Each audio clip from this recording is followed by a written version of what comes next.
Dans les années 1200, il y avait un empire du Mali. Il avait été fondé par Soundiata Keïta.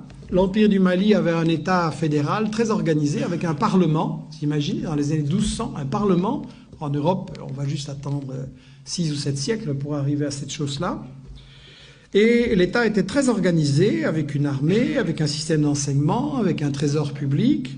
Il organisait l'extraction et la vente de l'or. Il développait l'agriculture, coton, arachide.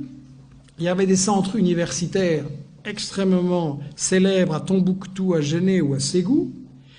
Et un des successeurs de Keïta, Boubacar II, 2 siècles avant Christophe Colomb, a lancé 2 expéditions maritimes pour découvrir l'Amérique. Donc, pour des gens qui ne sont jamais entrés dans l'histoire, c'est pas mal. Et en fait, ce qui est intéressant, c'est que donc, il y avait toute une économie en Afrique et au Mali.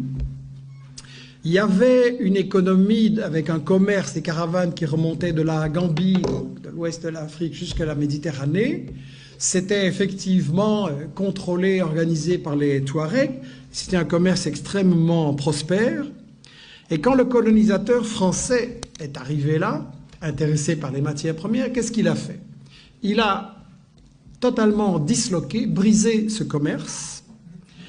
Pour gérer le commerce et l'économie, il a importé des Libanais et des Grecs. Et ensuite, la grande démocratie française, qu'est-ce qu'elle a fait? Elle a assassiné des milliers de professeurs de langue arabe. Pourquoi? Parce que ce commerce entre toutes ces régions et tous ces pays, quand vous faites du commerce, vous avez besoin d'une langue que tout le monde comprend. Aujourd'hui, c'est l'anglais. Vous voulez faire du commerce, c'est l'anglais.